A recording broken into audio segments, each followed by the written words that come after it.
Hello and welcome to this third edition of the Survalyzer Onboarding video series. Today we will talk about the analytics of Survalyzer, so how to analyze your data, how to get to the collected data.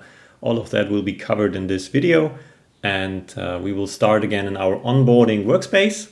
There we should have already our onboarding survey that we created, and we will open that one up, the one that we created in the first video. And when we open that, we will go to the Analyse tab, because that's where we will mainly work in today. This video is a little bit shorter than the two that we worked on the last few days when we did the onboarding sessions. So let's have a look at it. You see that when we are here, that on this page we can add reports, we can download raw data, we can upload raw data, we can delete collected data. We have response statistics where we can see how many were invited. We will go through that step by step today. So let's start with this general page that we have here and start with this table in the center, which is currently empty. So any survey at any given time can have multiple reports.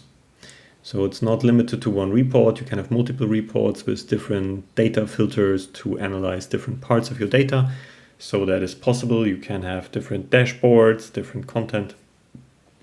All of that you can have here. So there could be a list of multiple reports at the same time. Then on the sidebar, in the very general sense, you will find the response statistics. This is the basic information that you have. So this gives you the statistic over all collected interviews and created interviews, meaning over all sampling projects, as we discussed in the last video. So it counts the whole number of invited respondents over invited. Additionally, as invited, we also count everybody that started an interview that used the anonymous link. They will also be counted as invited. So the number of invited is the whole number of responses, undepending of the status of that interview. Then we have the not respondent status. Not responded covers the state when there was an invitation sent out of some kind. Could be a linked list, could be an email invitation, but the recipient did not click on the link at all. Then it is not respondent. And then we have the in progress state. That's the one below. In progress means that somebody got a link, either the anonymous link or a personal invitation of some kind, and clicked on the link. And as soon as he clicks on the link, the interview gets into the status of in progress, meaning that he started the interview, so he is in progress from a state perspective. And then we have the completed state, which is everybody that actually finished the survey in a completed state. So not screen out, not bad quality, but completed state. Good. It gives us a few warnings because the survey is in draft mode. So we only analyze, when we open up any report, the last 5 interviews of the test interviews. And it also tells us that our data will contain test data. So it's just some small warning, just that we are not surprised that we see test data because we have not activated yet, or that we are surprised that we only analyze 5 data points. Good.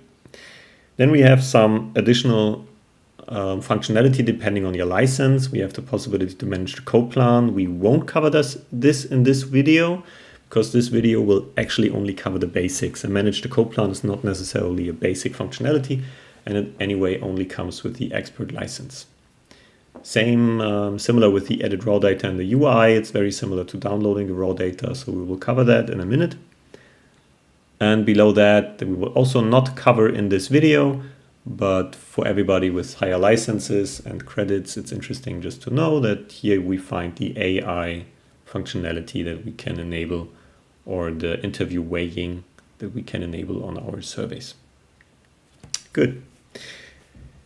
Long story short, we have another functionality down below that is the generate data to simulate the analysis, and that's actually where we want to go now. And we cannot cannot use that functionality because we have to activate it first. It says here when I hover that button that for creation of simulated interviews, the survey needs to be activated. So when we are done with testing the reports and before we start collecting real data, it's very important that we delete the simulated data, otherwise it mixes up. So that's just as an information that also this tooltip gives us here. So as it hints us, let's actually activate the survey. And let's press on generate interviews. So we want to actually generate 100 interviews. So what this functionality does, the functionality creates values randomly our survey elements. So in our survey, we have multiple different questions. Some are filtered, some are not filtered. So it generates random values for each of that so that we actually have data to see how the analytics could look like, but it does not simulate any type of human being. So it's important to see the difference. It generates data to simulate the analysis. It does not simulate actual answers. So it's really just helping for the analytics to test it. And especially if you have, for example, reports that you want to prepare that are based on member variables, you can also simulate interviews based on a sample. That gives us the opportunity to create reports or filter reports based on member variables as a test so that we can prepare everything before it goes out to the public and check that the survey structure is correct to what we want to analyze in the end. So let's say we want to have 100 interviews without any sample, and let the system run that thing. And as soon as it's done, we will have a look at the data. And after that, you can actually go to the exercise, the first one for this video, where you can also do the same steps that we just did. You can also generate yourself 100 interviews, which will be needed for the next few steps that we want to do in this video. So as you can see, it finished the generation of data, and it tells us that the last generation of interviews was done today at 10 o'clock. So now we have this raw data created, and we can, for now, click on Edit Raw Data to look at the data it created. So this is the raw data editor. So depending on your license, you will have this functionality, and we will see that there are all those values saved. Sometimes if it's a non-mandatory question or a filtered question, there are some interviews with data, some without data. So we see that quite sometimes in here. And then we get all those selected interview values. Good, so that is actually time for the first exercise. I would say you stop the video again at this position, and then you create, you open up your onboarding survey, and you also generate 100 interviews with the simulation functionality so that we can work on this in the next few minutes with different reports, with downloading the raw data, checking the Excel file, etc. That's everything that's coming up. So I would suggest that you stop the video, go to your onboarding survey, and generate 100 interviews. Good, welcome back to the video. So let's have a look at what we did. We generated 100 interviews. So when we open up the response statistics, we can see now we have 100 completed interviews. And this will be the basis of the next few steps we want to take. So let's have a look at how to download that raw data. And to get to the raw data of your survey, next to the Add New Report button, you will find this download icon. And if you're keeping your cursor there for a second, it will show you download raw data. And we will click on that one. And this opens up the export functionality for the raw data of your survey. So in here, you have this overview. You can say, I want to download my data, and you decide in what language. So if your survey has multiple languages, you can define in what language you want to download it. It could be German, could be English in this case. And this is depending on the labels that get exported with it. And the next thing is the status. So my interviews can have different statuses. Sometimes I only want to have the completed ones because that's the ones I want to analyze. But in other cases, I want to see the ones that are in progress, to see maybe when they dropped out or screen out topics. We have several different things that we might want to check out. But the default is completed. So if I want to have the completed interviews, I don't need to change the settings. Then below that, we have the interviews by completion date filter possibility. So let's say your survey is actually a long time tracking study. So you are having more and more interviews over a very long period of time. Then it might make sense to limit the time period that I want to download, so that I download actually less raw data in batch. And if you enable that functionality, you can actually say only before or only after a certain date or both, that it limits the data that you download. So this is another functionality that you have here.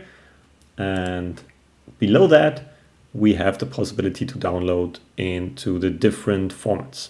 So we have the Excel format, which is the typical Microsoft Excel format, where we will find the data and can analyze everything in Excel if we want.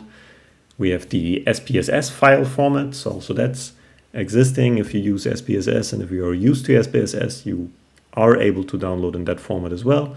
And the actual format that is also getting more and more popular is the JSON format. And also that is possible to download in the JSON format and then work with it from that data structure. But let's work with Excel because that's something that is most easy to do and almost everybody has available. And we will download the Excel file with the first setting, download raw data, variables, and values. And in here, we have the values and the variable names in the columns and in the cells. Let's have a look at that. What that means. So when I download the raw data onboarding video file, that's this one. Let's zoom in.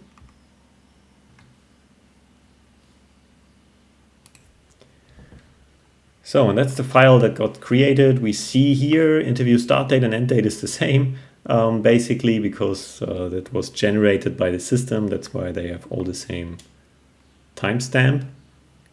And then we have the raw date. And as you can see, and this is what was described, we have the variable names in the column. And we have the values inside. So when I zoom in a little bit, we can see it better on the smaller screens. So it's always the variable name of that question, and below that we have the values that were put in. Same for all those other variable names that we find in here. We find all of those NA cases, etc., etc. That's what we can find with this setting. And now let's look at the different file. Let's download raw data with question text and answer option labels. And let's see what that means. The settings are anyway only available for Excel. In SPSS we have some code plan matching possibility, so there it comes automatically with it.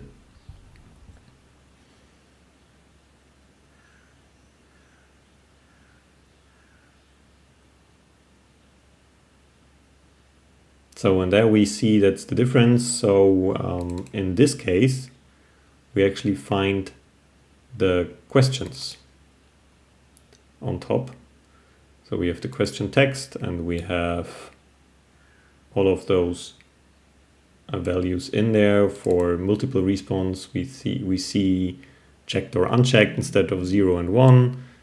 And this goes further and further with those I cannot judge values, with other values, rating numbers, All of that you will find in here. So instead of just having variable names and values, this Excel export gives me the question texts and the actual labels. So it depends on what I want to do and how I want to read my raw data, but both export possibilities do exist. So let's talk a second about the raw data file and all the columns that we have in there. Let's start with the first one. That is the show interview column. And in show interview, we have for each individual interview, we have something that we can click on.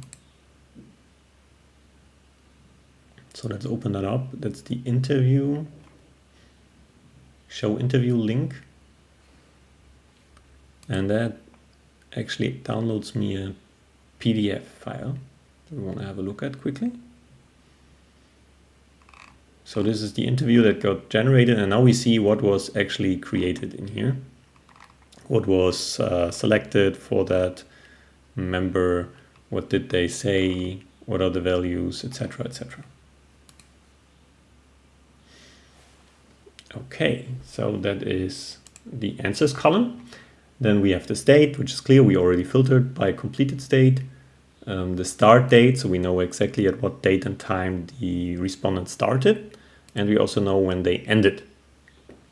And then we have the duration, which is usually the number of seconds between start date and end date. Good. Then we have the green columns, which is all those survey variables. And then again, we have a gray area where we have another part of system variables, including the interview language, URL forwarding, mailing date, etc. And also some additional links, interview IDs. We see the interview mode, which is interesting when you think about the test links that you can send out. They will usually create test interviews. And we find out that there is a survey version. This column is actually good to know that it exists. Sometimes we see that some answers might have changed or something like that after I did a change. Then we can see, was it related to my change? So was it okay before in the old survey version, and did it change in the new survey version, for example? Yeah, and then we have a lot of different additional variables, including the URL variables and some additional system information if it is collected. It's not collected for system variables, for automatically generated interviews, but it should give you an overview how this Excel file looks like. So aside from the interviews sheet on our Excel file, we also find down here the code plan area. And in code plan, you will actually see for every variable, you will see what was the question text, what was the choice label for that particular one. So you get all those additional information as well. And you can check it also from which section it came from, etc. And what type of variable it is as well. And if we use the filter, we can also find that in here, and we will see, oh yes, we have actually state equals to completed, so I only downloaded completed interviews. This is what I can find in the Excel file, and this is also now our next exercise. Please now download the Excel file.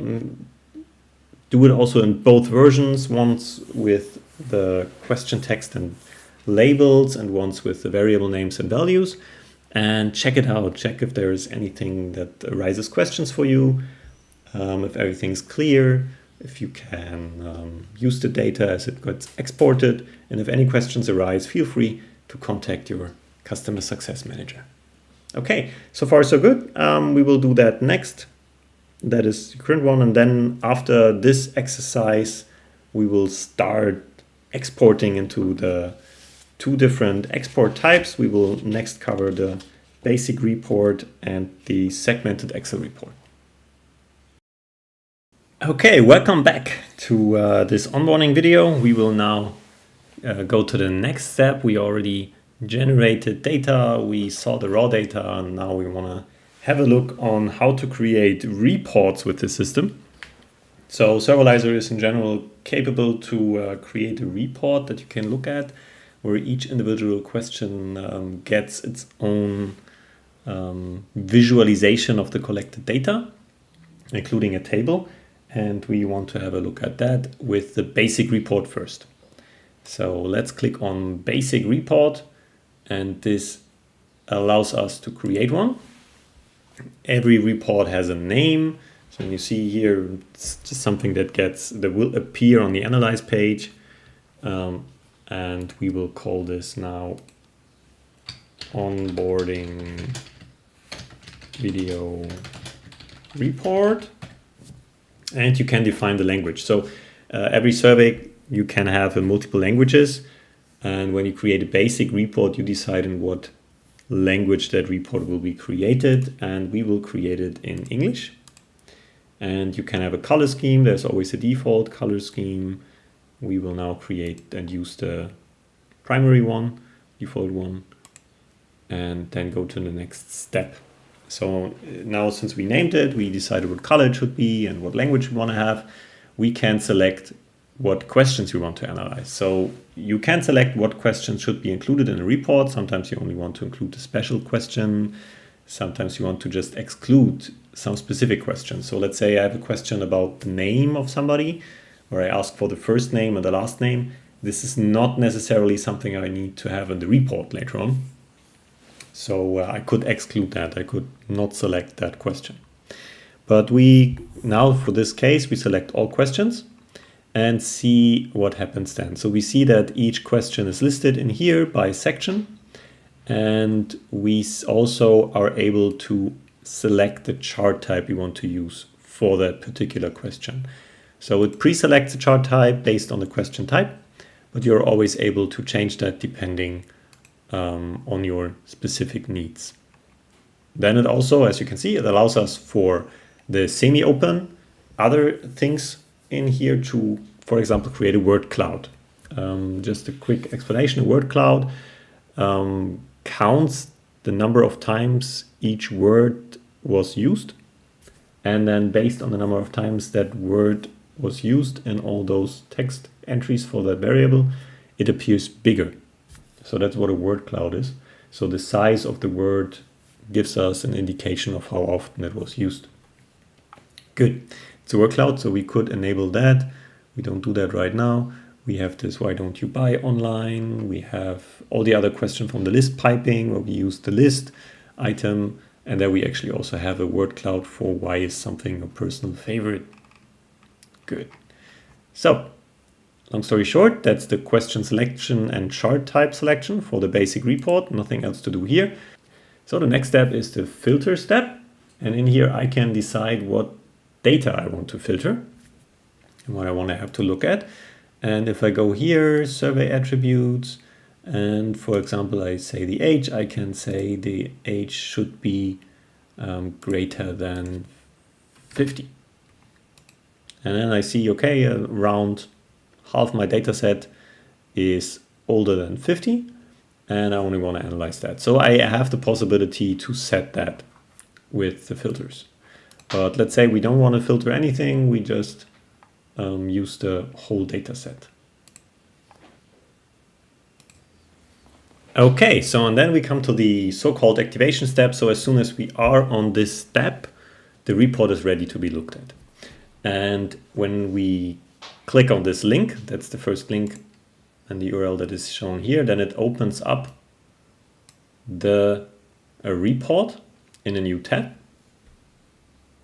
Then it gets quickly calculated. And then we start on the response statistics page. So every basic report has this response statistics page that gives us a general information on how many people completed, how many started. We have all individual statistics with the percentage values. We see it over all interviews. We see it with the filter applied to it. And we get this response per period. Okay. So this is a response statistics page. Since we simulated, automatically generated the data, it's not very versatile at the moment, but I think you get the idea what this response statistics page should do. And then we have a page for each individual question. So let's say, for example, the gender question. Since it's automatically generated, we have a quite equal spread now. So it distributes quite evenly over the 3 answer options, where the age it averages at 59, which is quite rare, I would say, for online surveys. But as you can see, it's just randomly created numbers based on the minimum and maximum value. And this goes on and on through all those question types in here. So that is one thing that we can do. And on the sidebar, as you can see, it's also split into the sections. So when I explained sections in the survey build video, I told you that it has also an effect on reporting. And those sections can be found here in the sidebar. So I see the section names also in my report, since it helps me categorizing or capitalizing, chapterizing, not capital, that's German, chapterizing my survey. So I have all those different chapters in there if I want. And this helps me finding all those different questions.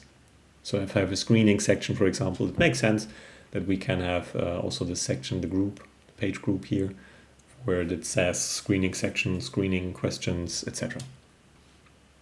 Okay, cool. Yeah, then let's go back to the onboarding video report. It's this one, and the tab before. And now we see we have also additional settings. So we can allow viewers to filter the data. When I enable that, let's say, yes, I want users to be able to do that. And I refresh the online report. And this is a setting that only affects the online report. And then you can see that there is now a page that is called Set My Filter. And when I go on this one, very similar to the one that we saw earlier, we can actually filter our survey on the fly, online. So now I see there is a filter, and when I go to gender, I see I only have the male distribution now. You can check what filter is still in there, and I can edit and delete it again to have everything back to how it was before. So this is something I can enable, like some kind of a dynamic filter for default reports when I share this one online. Good. And let's, last but not least, for the online report, allow viewers to download the PDF. So I enable that now. Let's refresh the page once again.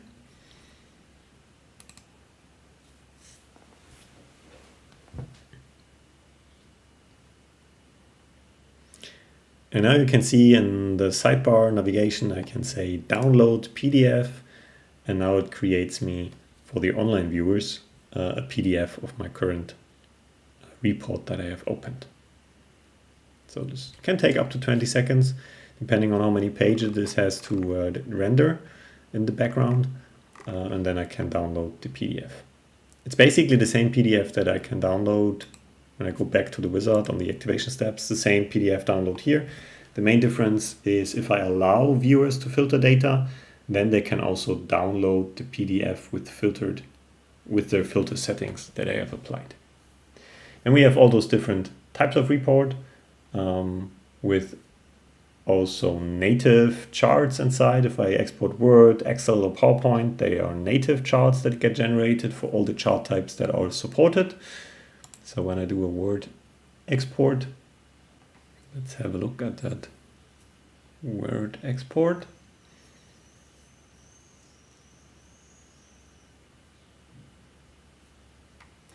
And here we have this file. Let's click on enable editing just to be able to show that we have native charts in that thing.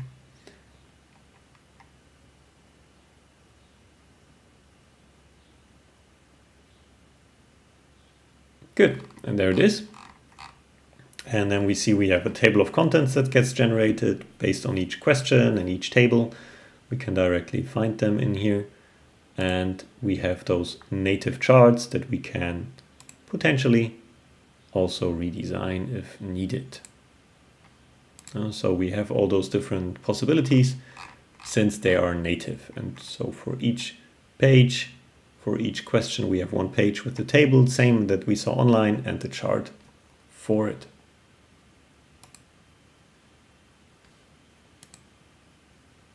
Good.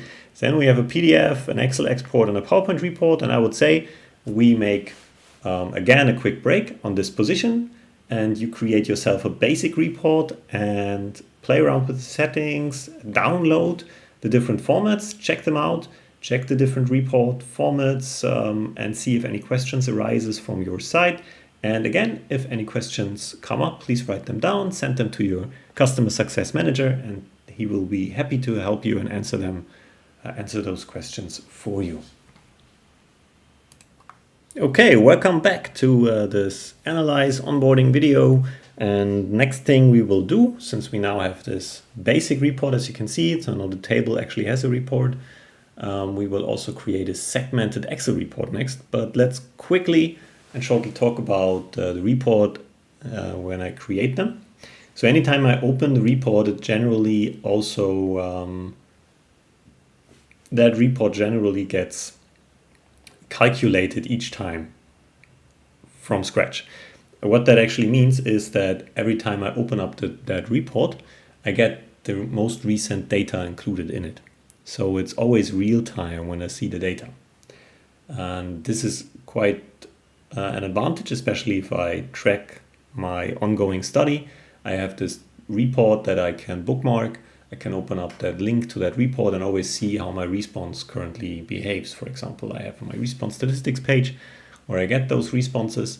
And as I said, they are up to date and they get calculated at the moment you open up the report, which helps you to get the most recent data when you see it and when you open up the online report, which is also a big advantage of having an online report in comparison with an exported file which cannot be updated automatically.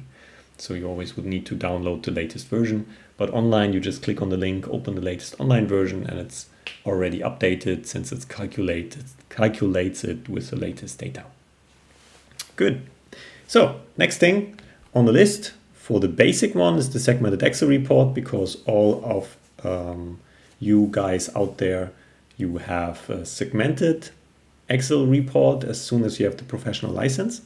So basic report everybody has down to the essential users, but the segmented Excel report starts with the professional user. Then we have the export report that is below here that starts with the expert license, and the expert report and also the dashboard we won't cover in this video. We will now focus more on the segmented Excel report in this simple case, as a professional can use them. And for the export report, there will be a different video that covers all the expert features. So let's create a segmented Excel report. Click on that. It again starts with this wizard, as we call it, or this guided step procedure here, where we can go through this step by step. First step, again, very much the same as we had before. We enter a name for our report, and the name for this report will be segmented Excel onboarding video. And we have again the language selection, very much the same as it was for the basic report, and same with the color coding we want to use. So that's pretty much the same. And then we come to the filter report step. And depending on the license, it might look like this, very, very much the same as we have in the survey, where we have the filter component inside. So we have here the possibility to set up our filters, what we want to include and exclude from calculation. So here I set up the filters, and then we have the segmentation step. And in the segmentation step, I can actually segment my data. And this comes down to custom segments, variable-based segmentation, or time-based segmentation. To simplify things for this video, we will create a variable-based segmentation, but just that you understand, with custom segmentations, when I click on this, I can basically create a filter for each segment manually. So each segment has a custom filter that says only include this type of data. I can have a variable-based segmentation, which I will which is already shows me here as an example. So Q1 is the variable I segment by, and so I can segment by all type of variables. But this is an integer variable with different labels. So we have a male, female, and diverse as possibilities to segment by. We want to do that. And then we have this total or all segment that I can use. And I can say, should it be first or last? And then I can get this whole thing a segmentation name. So and now we come to the question step. In the simple video that we want to do here, we only cover the basics. So we stick to the default tables in this case. And in here, you can select all the questions you want to analyze. And the one that we do not want to analyze, like this open question, we kick that out because it doesn't really help us when we want to analyze the data later on, especially if we segment. Having the comments inside segmented doesn't really help us. So in this case, we will not select that one. It helps us when we have a look at the report. So by default, it comes in multiple pages and tables and charts. That's the default setting. We can also set it to one page and tables only. So let's take multiple pages and download the Excel export.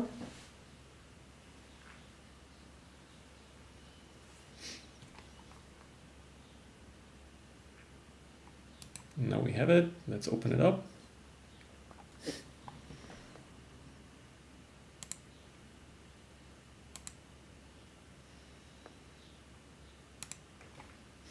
So now we can see we have one sheet per question. So we have the gender question, and as you see, that's what we expect for a split. Since we actually segment on that question, we see that it's for each segment at 100% for that value. But we have all questions now split by those segments and can see how the distributions differ for each of those genders in this case, since we have gender segmentation. Okay, next thing, let's go back into the report and change the setting to one page and tables only, so we won't have any charts inside. Just to see the difference, how compact we can export the segmented Excel report. So this is the more compact version. So we see the filters, we see the segmentation settings that we have. And we now see that all of those questions that I have are now on one page. And in here, you see no charts this time, but you see the different segmentations. And then you can easily analyze the data based on that segments. So it is just an opportunity to very, very easily create one Excel file with all the tables inside, without any charts, without any distraction, that shows us the values as we need them, and segmented by one particular variable or whatever custom or time segmentation you need. You can set it up accordingly. So this was actually the video. So feel free to do the last exercise, and this is creation of a segmented Excel report. Please segment the Excel report, play with the settings, download the Excel file, have a look at it, and if any questions arise, really write them down, send them to your customer success manager, and he will be happy to help you in answering your questions so that you understand what you can do with it. Thank you for watching this video of the onboarding series. We hoped you had fun watching it and doing the exercises, and we wish you a lot of good time using Survalyzer and a lot of good insights coming out of the data you collect, and we wish you a very good and very nice day.